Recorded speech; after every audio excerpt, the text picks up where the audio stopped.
찬송가 559장으로 찬송하겠습니다. 559장 찬송입니다.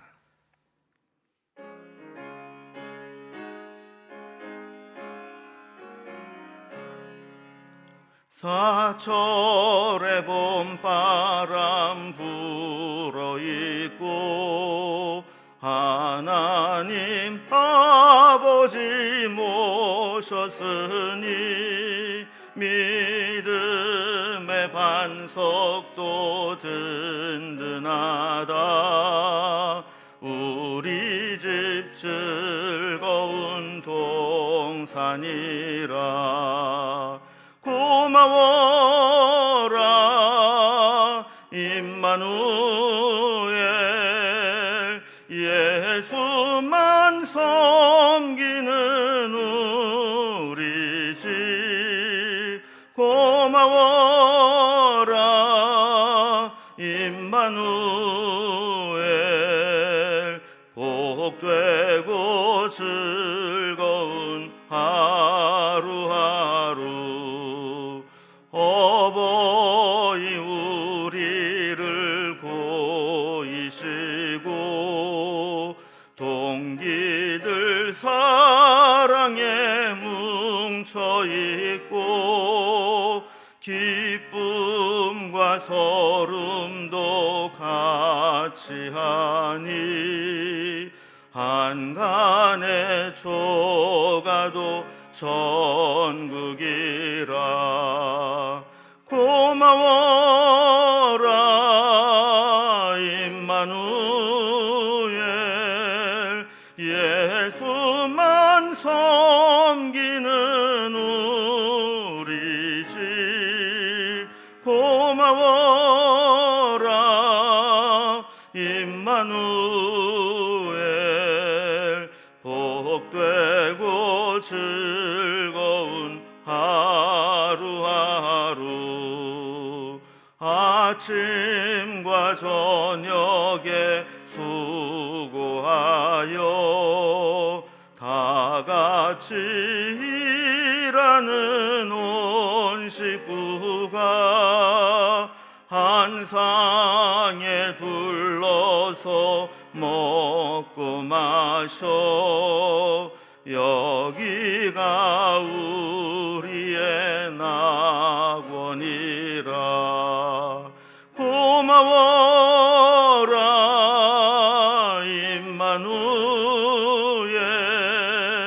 예수만 섬기는 우리 집. 고마워라 임마누엘, 복되고 즐거운 하루하루.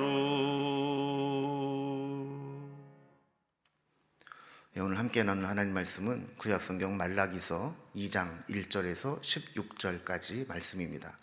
말라기 2장 1절에서 16절까지 말씀을 제가 봉독하겠습니다. 너희 제사장들아, 이제 너희에게 이같이 명령하노라. 만군의 여호와가 이르노라. 너희가 만일 듣지 아니하며 마음에 두지 아니하여 내 이름을 영화롭게 하지 아니하면 내가 너희에게 저주를 내려 너희의 복을 저주하리라. 내가 이미 저주하였나니 이는 너희가 그것을 마음에 두지 아니하였음이라. 보라, 내가 너희의 자손을 꾸짖을 것이요 똥 곧 너희 절기의 희생의 똥을 너희 얼굴에 바를 것이라. 너희가 그것과 함께 제하여 버림을 당하리라. 만군의 여호와가 이르노라. 내가 이 명령을 너희에게 내린 것은 레위와 세운 나의 언약이 항상 있게 하려 함인 줄을 너희가 알리라. 레위와 세운 나의 언약은 생명과 평강의 언약이라. 내가 이것을 그에게 준 것은 그로 경외하게 하려 함이라. 그가 나를 경외하고 내 이름을 두려워하였으며 그의 입에는 진리의 법이 있었고 그의 입술에는 불의함이 없었으며 그가 화평함과 정직함으로 나와 동행하며 많은 사람을 돌이켜 죄악에서 떠나게 하였느니라. 제사장의 입술은 지식을 지켜야 하겠고 사람들은 그의 입에서 율법을 구하게 되어야 할 것이니 제사장은 만군의 여호와의 사자가 됨이오늘 너희는 옳은 길에서 떠나 많은 사람을 율법에 거스르게 하는도다. 나 만군의 여호와가 이르노라. 너희가 레위의 언약을 깨뜨렸느니라. 너희가 내 길을 지키지 아니하고 율법을 행할 때 사람에게 치우치게 하였으므로 나도 너희로 하여금 모든 백성 앞에서 멸시와 천대를 당하게 하였느니라 하시니라. 우리는 한 아버지를 가지지 아니하였느냐? 한 하나님께서 지으신 바가 아니냐? 어찌하여 우리 각 사람이 자기 형제에게 거짓을 행하여 우리 조상들의 언약을 욕되게 하느냐? 유다는 거짓을 행하였고 이스라엘과 예루살렘 중에서는 가증한 일을 행하였으며 유다는 여호와께 사랑하시는 그 성결을 욕되게 하여 이방 신의 딸과 결혼하였으니 이 일을 행하는 사람에게 속한 자는 깨는 자나 응답하는 자는 물론이요 만군의 여호와께 제사 드리는 자도 여호와께서 야곱의 장막 가운데서 끊어버리시리라. 너희가 이런 일을 행하나니 곧 눈물과 울음과 탄식으로 여호와의 제단을 가리게 하는도다. 그러므로 여호와께서 다시는 너희의 봉헌물을 돌아보지 아니하시며 그것을 너희 손에서 기꺼이 받지도 아니하시거늘 너희는 이르기를 어찌 됨이니까 하는도다. 이는 너희와 내가 어려서 맞이한 아내 사이에 여호와께서 증인이 되시기 때문이라. 그는 내 짝이요 너와 서약한 아내로 돼 내가 그에게 거짓을 행하였도다. 그에게는 영이 충만하였으나 오직 하나를 만들지 아니하셨느냐? 어찌하여 하나만 만드셨느냐? 이는 경건한 자손을 얻고자 하심이라. 그러므로 내 심령을 삼가 지켜 어려서 맞이한 아내에게 거짓을 행하지 말지니라. 이스라엘의 하나님 여호와가 이르노니 나는 이혼하는 것과 옷으로 학대를 가리는 자를 미워하노라. 만군의 여호와의 말이니라. 그러므로 너희 심령을 삼가 지켜 거짓을 행하지 말지니라. 아멘. 이스라엘 백성들이 하나님 앞에 온전한 믿음을 보이지 못하고 있었다면 그 책임은 지도자들에게 크게 있었습니다. 특별히 영적으로 백성들을 인도하고 또 말씀으로 양육하며 삶으로 본을 보여야 될 영적 지도자들이 하나님을 바르게 섬기지 못하고 또 하나님을 멸시하는 태도를 보이게 될 때 하나님도 그 제사장들 그리고 백성들을 멸시하겠다고 말씀하십니다. 특히 하나님의 종으로 언약된 자들이 그 언약을 깨고 어길 경우에 그로 인해 멸시와 천대를 당할 것이라고 경고하십니다. 하나님을 무시한 자들이 삶의 현장에서 벌이는 이방인들과의 무분별한 결혼, 또한 이혼하거나 아내를 학대함으로 결혼 생활을 병들게 만드는 것들, 이런 것들을 지적하면서 하나님과의 관계가 멀어지고 깨어지게 될 때 저들의 삶이 어떻게 무너지고 망가지게 되는가 하는 것들을 말씀하고 있죠. 자, 오늘 이러한 내용으로 오늘 본문을 좀 단락별로 구분을 해보면 먼저 1절에서 9절까지는 레위 언약을 훼손한 제사장들에 대해서 징계하는 부분이 나오게 됩니다. 그리고 두 번째 단락을 보면 언약을 파기하고 우상 숭배자의 딸과 결혼한 잘못을 지적합니다. 그리고 마지막 13절에서 16절까지는 이혼하거나 아내를 학대함으로 결혼 언약을 훼손한 것들을 지적하시게 되죠. 자, 이렇게 언약을 훼손한 제사장들, 그들이 잘못 가르치고 잘못 배운 백성들이 어떻게 무너져 내리는가를 보게 됩니다. 먼저 첫 번째 단락입니다. 레위 언약을 훼손한 제사장들에 대해서 징계를 예고하십니다. 자, 이스라엘 백성들을 의의 길로 인도해야 될 책임은 지도자들에게 있습니다. 근데 지도자들이 정작 자기가 하나님 말씀을 제대로 듣지 않고 마음에 두지 않고 자기 멋대로 살아갈 때 하나님은 그 지도자들을 먼저 책망하시는 겁니다. 1절에 보면 제사장들에게 명령한다 하시면서 말씀을 시작하시죠. 2절에 보면 제사장들의 잘못을 책망하기 시작합니다. 저들은 하나님 말씀을 듣지 않고 하나님 말씀을 마음에 두지도 아니하고 하나님의 이름을 영화롭게 하지도 않았다라는 겁니다. 그래서 하나님은 저들에게 저주를 내리고 저들이 받을 복 대신에 저주를 받게 될 것이다, 이렇게 말씀을 하는 겁니다. 3절에 보면 제사장들의 자손을 하나님은 꾸짖으실 것이고 또 심지어 절기에 이 희생 제물을 드리게 되면 그 속에 있는 내장을 다 꺼내야 되는데, 그 희생 제물에 남아 있는 그 똥, 사실 이런 것들은 이제 따로 모아서 버려야 되는 것들이거든요. 근데 그 남아 있는 똥을 그들의 자손들의 얼굴에 바를 것이고, 또 그 똥을 제하여 버리게 될 때 그들도 함께 버림받게 될 것이다. 이렇게 무서운 경고의 말씀을 내리고 있습니다. 4절에 보면 하나님께서 이 제사장들과 레위와 맺은 언약이 있는데, 하나님은 사실 그 언약이 항상 있고 또 계속 유지되기를 원하셨던 겁니다. 5절에 보면 이 레위와 하나님 사이에 맺은 언약은 평강의 언약으로, 이 레위인들은 하나님의 말씀을 경외하고 또 순종하고, 또 하나님은 저들에게 평강의 복을 주시는 것, 이런 서로에 대한 언약을 지키면서 축복과 순종의 관계가 이어지기를 원하셨다라는 거죠. 하나님은 사실 언제나 이 베푸시겠다고 약속하신 언약을 끝까지 신실하게 지키십니다. 우리도 하나님처럼, 또 하나님의 신실하심처럼 하나님과의 언약을 잘 지키고 언약의 사람으로 살아가야 되는 것이죠. 하나님은 레위의 언약이 영원하기를 원하셨습니다. 6절 말씀을 보면 하나님이 레위인의 입에 진리의 법을 주고 입술에는 불의함이 없게 하시며 화평함과 정직함으로 하나님과 동행하며 많은 사람들을 돌이켜 죄악에서 떠나게 하는 그 사명을 주었다. 이렇게 말씀합니다. 자, 그래서 이 7절 말씀을 보면 제사장의 입술은 지식으로 지켜야 했고, 사람들은 그의 입에서 율법을 구하여 배우게 했습니다. 그러면서 제사장은 만군의 여호와의 사자가 됨이라, 이렇게 말씀을 하죠. 이 나의 사자라는 말이 종종 나오게 되는데, 사실 말라기라는 이름의 뜻이 나의 사자라는 뜻입니다. 그래서 말라기 선지자뿐만 아니라 하나님의 사명을 받은 제사장들 모두 하나님의 사자의 사명을 감당해야 되는 것이다, 이렇게 말씀을 하는 겁니다. 자, 그런데 레위인들, 하나님과의 언약을 맺었던 레위인들이 그 언약을 파기해 버렸습니다. 그래서 8절 말씀 보면 너희는 옳은 길에서 떠나 많은 사람을 율법에 거스르게 하는도다 라고 했습니다. 그 말씀을 잘 가르쳐야 하는데 잘못 가르치다 보니까 사람들이 잘못 배워서 율법에서 어긋난 길로, 잘못된 길로 가게 되었다는 겁니다.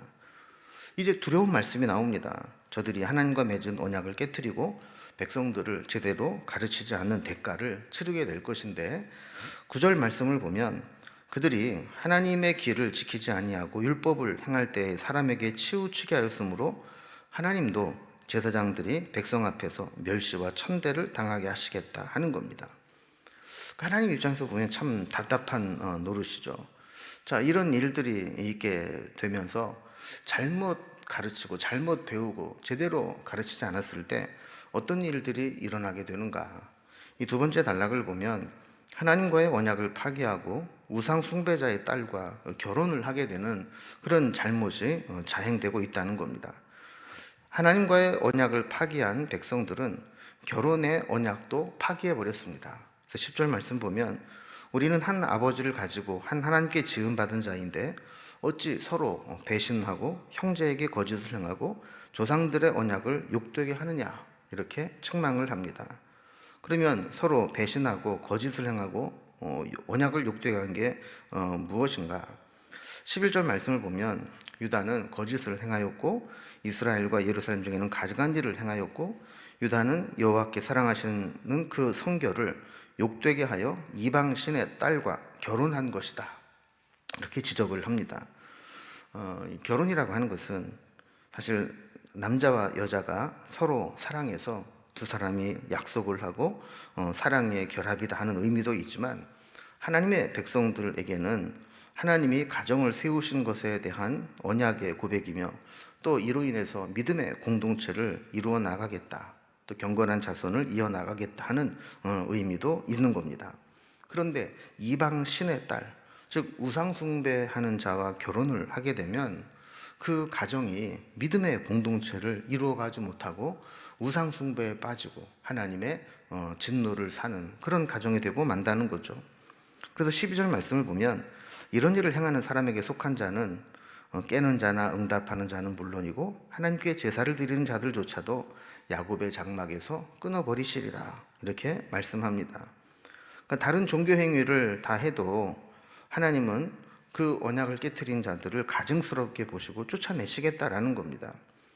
이 성경에도 보면 이세벨 한 명 잘못 드렸을 때 북이스라엘이 우상 숭배에 물들게 되고 나중에는 그것이 남유다에게까지 전염되어서 결국 남한국 북한국 모두 파국을 맞이하는 원인이 되는 것을 보게 됩니다. 자, 이렇게 결혼은 단순한 한 남녀 간의 연합이 아니고 영적인 문제로 접근해야 되는데 이스라엘 백성들은 하나님의 말씀을 무시하고 그저 눈에 보이는 대로 자기가 원하는 대로 결혼을 해왔다라는 겁니다. 뿐만 아니라 세 번째 단락을 보면 우상 숭배자와 결혼하는 것도 문제지만 또 이혼을 하고 아내를 학대하는, 그래서 결혼의 언약을 훼손한 모습을 지적합니다. 우상 숭배자와 결혼하는 것은 보통 심각한 문제가 아닙니다. 특히 혼인의 문제가 하나님의 언약에서 벗어나게 될 때 정말 엄청난 일들이, 결과들이 나타나게 되는데 13절 말씀을 보면 눈물과 울음과 탄식으로 여호와의 제단을 가리게 하는도다 그랬습니다. 이 엄청난 고통을 겪게 될 것이다라는 거죠. 그 이유는 하나님이 그들의 봉헌물을 돌아보지 않으시고 받지도 않으시는 것을 알게 되기 때문이라는 거죠. 그래서 이 결혼 문제를 가지고 이제 세 번째 논쟁이 시작이 됩니다. 14절 말씀을 보면 하나님께서 저들의 예배를 받지 않으시고 영적으로 단절되는 것을 깨닫게 되고 나서야 이 어찌 됨이냐 이렇게 묻게 된다라는 것입니다. 그러면 하나님이 그 이유를 말씀해 주십니다. 너와 네가 어려서 맞이한 아내는 하나님 앞에 서약한 짝으로 하나님이 증인된 조강지처라는 겁니다. 그런데 이 언약을 깨뜨리고 언약의 아내를 언약을 깨뜨리고 거짓을 행하였기 때문에 하나님께서 이런 징계를 내리신다는 거죠. 그러면서 15절에 이렇게 말씀합니다. 자, 하나님은 영이 충만하시지만 아담의 아내로 하와 한 사람만 만드셨다는 거예요. 그 이유가 무엇인가? 그 가정을 통해서 경건한 자손을 얻고 가정을 영적으로 지키기 위함이었다라는 겁니다. 그래서 하나님 백성들은 마땅히 심령을 지켜 이렇게 어려서 맞이한 아내에게 언약을 깨트리거나 변심하거나 거짓을 행하는 일을 행해서는 안 된다고 말씀하는 겁니다. 요즘에 특별히 성적 순결과 가정에 대한 소중함이 깨뜨려지는 가치관들이 이 세상에 범람하고 있습니다. 우리의 자녀들과 또 이 세상의 젊은이들이 올바른 가치관을 가지고 또 가정을 제대로 세워나갈 수 있도록 기도하고 이끌어 주어야 할 것입니다. 하나님과의 언약을 파기한 자는 이렇게 가정에서 온갖 문제들이 생겨나기 시작합니다. 16절 말씀 보면 하나님께서 나는 이혼하는 것과 옷으로 학대를 가리는 자를 미워한다 그랬습니다. 그래서 변심해서 아내를 버리거나 또 거짓을 행하는 자, 또 옷으로 학대를 가리는 자. 학대를 가다 보면 몸에 흉터도 나고 멍도 들고 그럴 텐데 옷으로 가린다고 가려지는 게 아니라는 겁니다. 하나님은 다 아시기 때문이라는 거죠. 하나님을 경외하는 것은 사실 멀리 있는 것이 아니라는 겁니다. 정말 가장 가까이에 있는 배우자를 존중하고 그에게 언약한 대로 자기 의무를 다하는 것, 이것조차 이행하지 못하면서 보이지 않는 하나님을 사랑하고 섬긴다 이렇게 말할 수 없다라는 겁니다. 이제 오늘 말씀을 정리해 봅니다. 하나님께서는 이 땅에 주의 종들을 세우시고 영적인 지도자들을 세우셨습니다. 또 꼭 레위인뿐만 아니라 요즘으로 해석을 해본다면 평신도 지도자들 또 영적 리더들을 세우셨습니다. 그들이 하나님 말씀을 존중하고 또 본을 보이고 또 양육하는 책무를 다해서 하나님과의 언약을 세워 나가야 이 언약이 또 교회에서 또 가정에서 우리의 삶에서 신실하게 지켜지게 됩니다. 지도자들이, 영적 지도자들이, 평신도건 교역자건 이 사명을 등한히 하고 거룩한 삶을 살지 않게 될 때 결국 영적으로 무너지는 것은 결국 우리의 삶을 무너뜨리게 된다라는 것을 교훈해 주시는 거죠. 우리뿐만 아니라 이 사회가 지도층부터 정말 하나님 주시는 말씀대로 언약을 지키고 믿음으로 세워나가서 이어지는 우리 가정과 사회의 모든 문제들이 망가지거나 무너지지 않고 제대로 서 있게 될 수 있도록 우리 기도하고 또 그 나라를, 그 모습을 만들어가야 될 줄로 믿습니다. 기도하겠습니다. 하나님 아버지, 하나님이 세우신 종들 그리고 평신도 지도자들이 하나님 말씀을 존중하고 또 본을 보이며 또 자녀들과 후손들을 양육하는 책무를 다해야 될 텐데 우리가 그 사명을 감당하지 못하게 되면 결국 이 사회의 질서는 무너지게 되고 하나님의 책망을 받을 수밖에 없는 것을 말씀을 통해 살펴보았습니다. 먼저는 우리 자신에게 이런 하나님을 경외하며 하나님 말씀과 언약을 지키도록 하는 무거운 책무가 있다라는 사실을 깨닫게 하셔서 말씀대로 살아가며 언약을 지키는 삶을 살아가게 하시고 우리의 후손들과 자녀들에게도 이 언약을 지키며 살아갈 수 있도록 우리의 삶을 인도하여 주시옵소서. 오늘도 하루를 살아갈 때 하나님의 은혜로 저희들을 이끌어 주시기를 소망하며 예수님의 이름으로 기도드리옵나이다. 아멘. 각자의 두 제목들로 자유롭게 기도하시겠습니다.